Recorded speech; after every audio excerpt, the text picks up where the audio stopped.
Welcome back to SurvivoTek. It's so good of you to join me. In today's video, we're going to be talking about building out a bushcraft kit.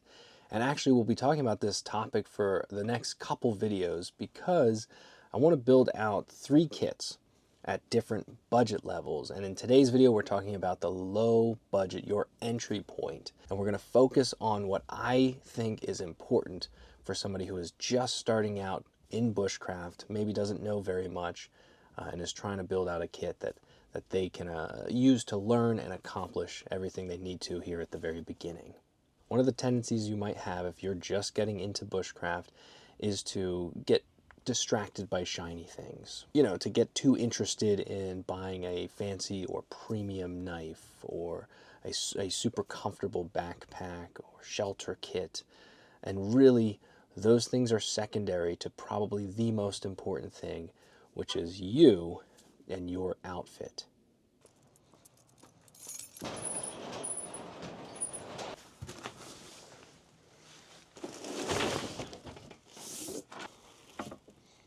I cannot find what I'm looking for. Do you have any idea where the tray could be for his eating thing? Now, I've decided to come to the storage unit to film this little bit because I need to grab a couple things and figure since it's a gray, rainy day, now's a good time to kind of talk about kit. When I say outfit, I'm not just talking about what we wear on our person. I also am talking about how we equip our mind to prepare for bushcraft. And that's my first suggestion, is to invest in gaining knowledge of the craft. And the best way to do that, in addition to watching YouTube videos, is books. Get yourself a notebook and a pen. I can't stress this enough, how important it is that you start taking notes and writing all of the things you learned down in a notebook. You will remember it a whole lot better if you do. It does not have to be a write in the rain. However, the fact that you'll be outside, the fact that this is kind of a wetter season generally for most of us, it's a good idea. Some kind of survival guide or bushcraft book. Ramier's Essential Bushcraft is one that I recommend, or this one from my good friend Jason, his survival guide, also has a lot of bushcraft knowledge in this one. Getting something like this can condense a lot of information into a very small package, and as you're gaining knowledge and going out there and practicing, you can be referring to these so that you know exactly what you're doing and kind of it's almost like a curriculum that helps you learn. In addition to that, I also have some guides, some little pamphlet guides that are all based upon my specific area. Knot tying guides, trail guides, edible plant guides, maps, things like that. All of these types of things are so helpful since, you know, I can try to remember a lot of stuff, or I can try to program it into my phone, but chances are when I need it most, I'm going to be out of self-service and unable to retrieve that information. So again, having something like these, very good to have. And then finally, some kind of plant book. Now, I do not recommend going out and trying to eat plants unless you are 100% sure of what you're eating, but having some kind of reference just in case if there's a survival situation and you can find a plant that you 100% know of, having multiple resources to study up on when you're at home, or you know, if you want to pack 1 or 2 of these to go out there and to do some plant identification, all of that is going to be super beneficial to your knowledge of bushcraft. So I say when it comes to outfitting yourself, outfit yourself with knowledge, outfit yourself with the right kind of clothing, and you're going to wind up having a better time pursuing bushcraft than you would if you just buy your most expensive knife you can afford and run out into the woods. Now right now I'm a poor example of what you should be wearing, except for maybe the pants, which are, you know, kind of these weather-resistant polyester nylon pants. But really what you should purchase for your outer garment is something wool, so that you get the weather resistance plus the insulation. However, that's very expensive. And like I said, if you're on a budget, you just gotta wear what you got. If you can avoid wearing cotton, especially jeans and, you know, cotton t-shirts and stuff like that, that is going to be best. But really, at this stage, if you're just getting started, wear what you got. Make sure you've got layers so that you can stay warm and take things off as you heat up so that you don't get hypothermic, especially now that we're moving into the colder months.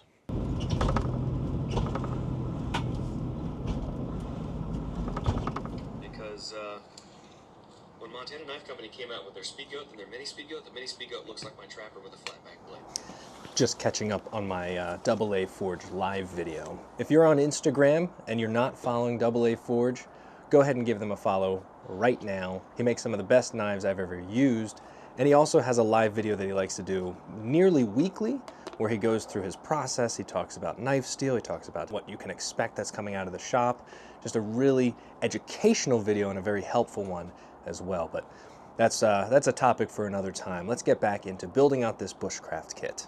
So in his book, Essential Bushcraft, Ray Mears breaks it into 12 chapters, 12 sections, and each one of those sections is centered around a specific part of your kit, part of your bushcraft kit.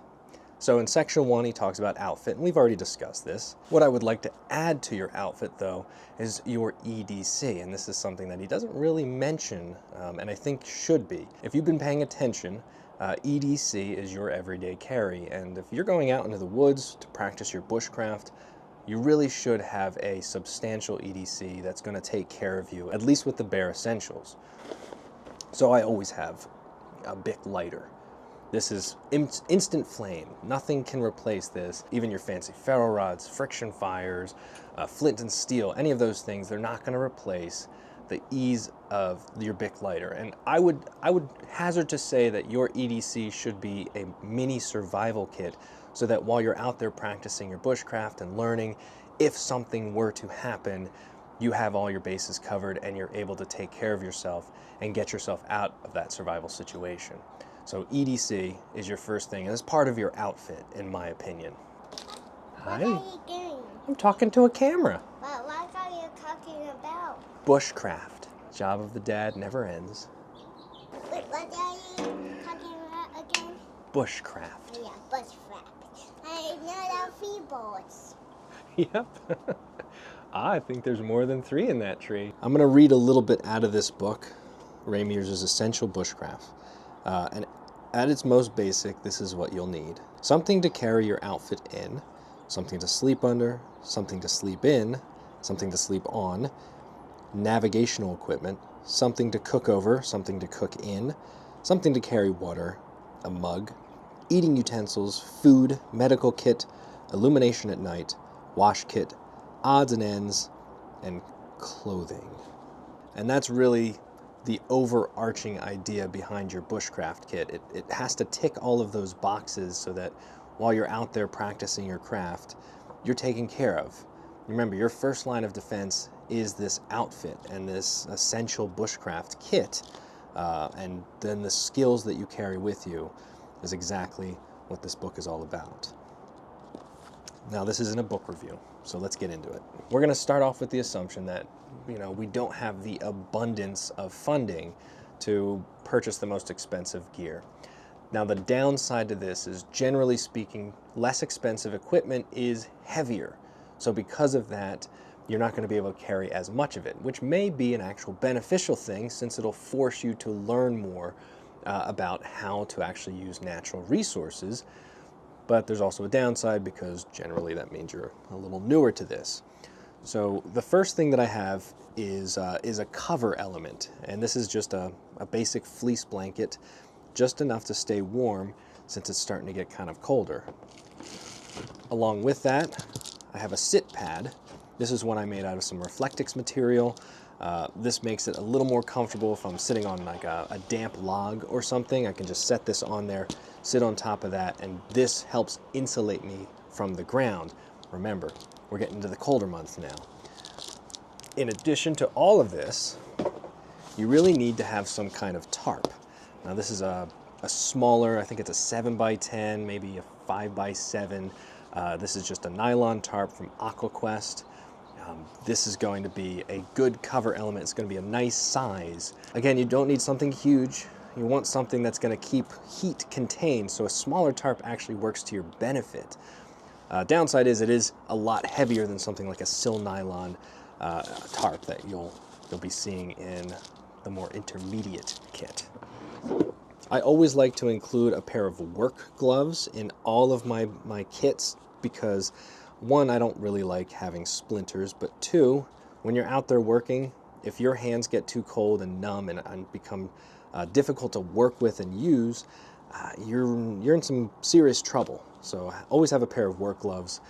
You're gonna really wish you had them should the weather turn. Some nice paracord.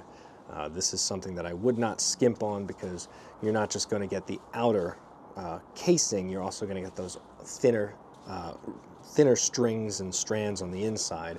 It's going to make it much easier. So I have I think there's about 50 feet of paracord just kind of wrapped up and tied up. And with this, I can keep myself relatively warm. I can keep myself pretty safe, and I have an insulative seat to sit down on. This is not an overnight kit, by the way. That is totally different. This is working under the assumption that you're going out there for an afternoon to learn some bushcraft skills and practice, and just some bare essentials to get you going. For an overnight camping kit, I mean, you're gonna either be car camping or backpacking, and again, completely different discussion. I also like to have some bandanas. This is one that I made. Thinking about making more of these and possibly even having them for sale. I call them rough kerchiefs, which is a dumb name, but they basically have a nice rough edge, but it's 100% cotton, can be used for water filtering, and it won't purify things, but it can be used for water filtering as well as making char cloth because it is 100% cotton. So something like that is nice to have. And then, let's see. Your first aid kit. I bought this a long time ago as a pre-made kit, and then I removed everything out of it and built my own kit. But it's going to have things like a good pair of tweezers for pulling out splinters. It's going to have some sunscreen, an ace bandage. You even have like a little tourniquet in here. Some iodine tablets for emergency water purification. Whistles and bug sprays, and extra tape and gloves. And it's a little bit heavy, a little bit bulky, but because you're going to be working with tools and you might be out there alone, you really need to have a first aid kit with you. And then flashlight, headlamp, something that will help you see in the dark. These aren't necessarily the cheapest, but I really like this comfortable one. It is much nicer to have a headlamp that's very comfortable. I don't know if they still make these. This is a Yuko headlamp. Don't know if they still make it. It might have been discontinued by now. Get a headlamp, just in case you get trapped out there and you gotta hike out in the dark. And then this discussion of outfit, you really have to decide whether or not you're gonna carry everything in haversacks and belt pouches, like more minimalist kits, or whether or not you're gonna get yourself a backpack. I bought this used, so it's definitely not full price. It is a nice backpack, a nice frame to keep it stable. It's not as nice as something like a Hidden Woodsman, which are handmade. Hey, this is editor Jude, just interjecting here for a second. This backpack is called the Maine Warden Day Pack, and I found it on LL Bean's website. This is like a $140 backpack, so definitely not a budget backpack like I thought. No. Like I say in this video, I did buy it used for, I think it was around $70, and it included a whole bunch of kit items, but yeah, this is not a budget backpack. It is a nice backpack. This is more of a factory made, but still a good backpack. And you want something rugged, relatively waterproof, and something that's going to be comfortable to carry your kit, since, like we said, it's going to be heavier. I usually opt for a backpack if I'm going to be hiking around, but you can certainly put your kit into belt pouches like these,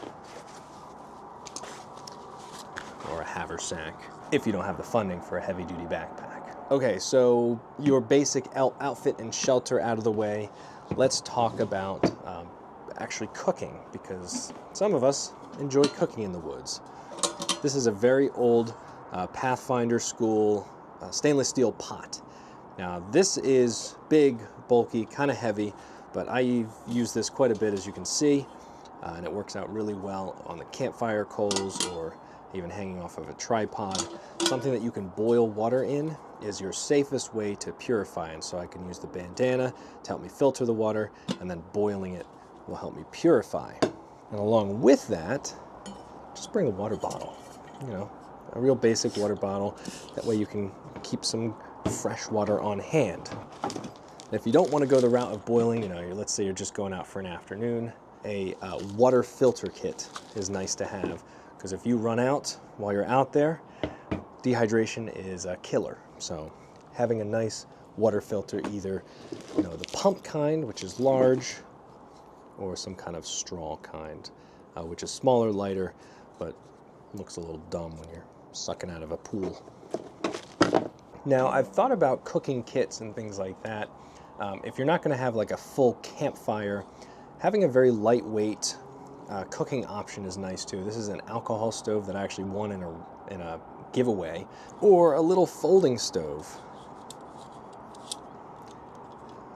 Both are very nice to have to just help your fire stay contained, and so that you can safely have a campfire, boil your water or cook your food, and yeah, continue working even past lunchtime. Which brings us to our next topic, which is creating fire. Now, we've already talked about the lighter, but having a ferro rod like this one from Bigfoot Bushcraft is really nice to have in emergencies. Lighters are great, but if they get wet, if your hands are cold and not working great, having a big fat ferro rod that you can use to scrape and create sparks is essential. And that would include having some kind of surefire. Again, like these fire starter plugs from Bigfoot Bushcraft. These came together. And I am an affiliate of theirs, so if you do decide to purchase some fire starting stuff, go ahead and use the link down below, get a discount, and also help the channel out. Greatly appreciated. As far as tools go, the first thing I would invest in is something like a saw. This is a Baco Laplander classic bushcraft saw. This is going to do a lot of work very efficiently for you. And they're very light and inexpensive, paired with something like a Fisker's X7. This I bought a long time ago. It's a little rusty, but that's okay. Works out well, very light, and again, won't break the bank. And if you were to buy a knife, there's really only one knife that I would buy in combination to those other tools, and that would be some kind of Mora, either a stainless steel option or a carbon steel option. These are my Moras of choice. These are the discontinued High Q, and it's carbon steel, and it's stainless steel. And I've used the carbon steel a lot more. I carry it nearly every time I go in the woods as a backup to my main knife, because I do think that there are some limitations to having a rat tail plastic handled knife like this, but I've never doubted in it, as long as I have other tools that can do heavier duty tasks that this one couldn't. Just as important as the tools is some way to take care of them.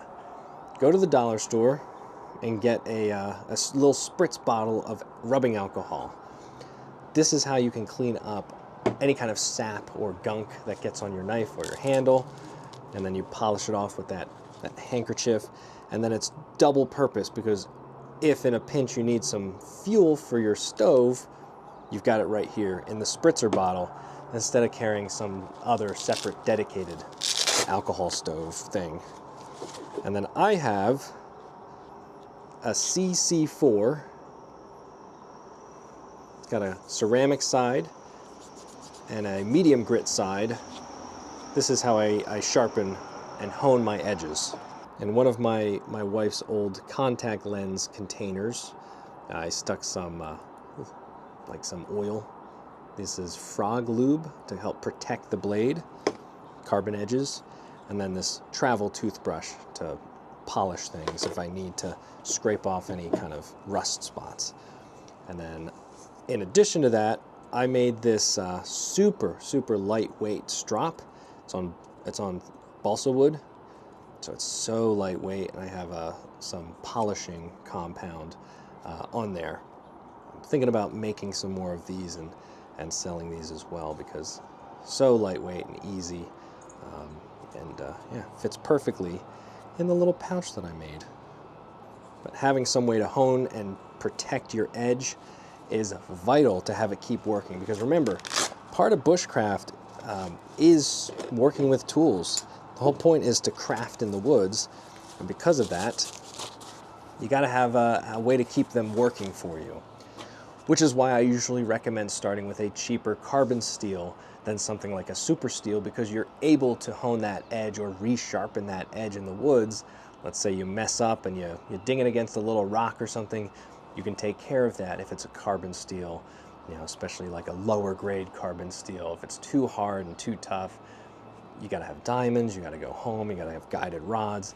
It's just a lot more work. So having something like that is much nicer to work with when you're first starting out. This is my EDC pouch. In here I have some little trinkets and stuff.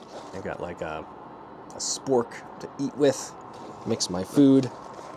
Obviously, the whole goal here is to craft while you're out there, so you make yourself a spoon or a spatula or something to cook with, and then a secondary lighter.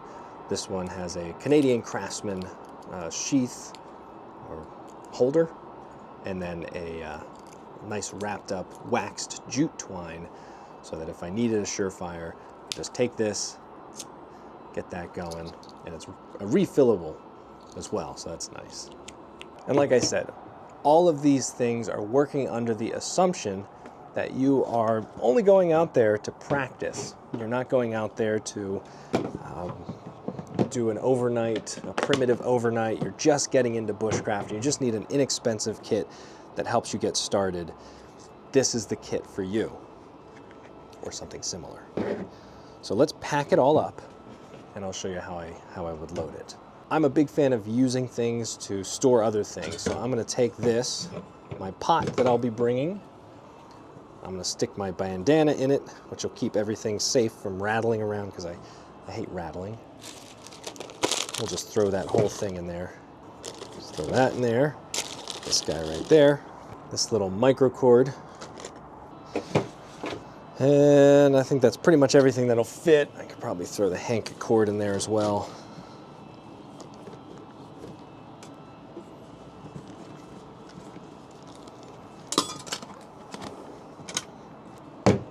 If you hear any music in the background, my daughter's over here on the couch. She wants to be with Dad. Okay, we're gonna go ahead and put first aid kit in this top pocket here, since it's one, it's waterproof, but two, easy access. And then, okay, I'm gonna go in the main compartment. I'm gonna stick my blanket in the base, my sit pad against the back, bigger water filter, then my pot. Other side, I'm gonna stick my hatchet, my saw, and my tool maintenance.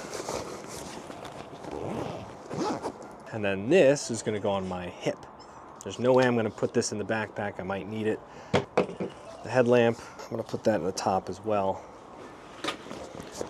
Gloves are in this front pocket. Headlamp right there. Stick my flashlight, which is my backup light, right there.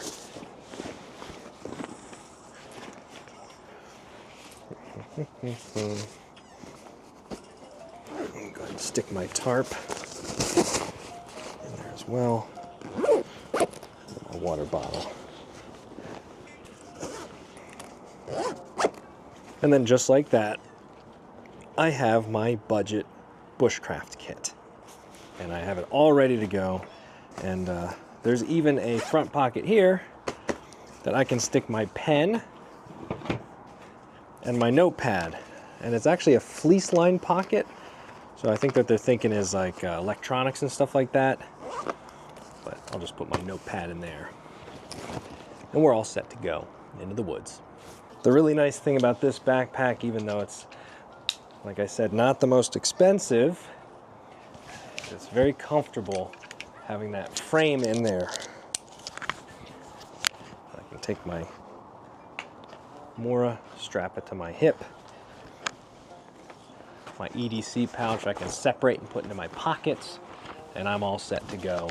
And really, this is not heavy at all. It probably only weighs like maybe 10, 12 pounds. And with it, you're basically covering all of your bases, everything that Ray Mears has talked about, and then you're also able to effectively do any kind of bushcraft that you want out in the woods. Now, the real fun would be to actually take this kit out and do some bushcrafting, but I'm on daddy duty today. This is the end of the first video, the first in the series. We're obviously going to be doing 2 more, so keep an eye on those. Thank you so much for watching, and I'll catch you in the next one. Bye for now.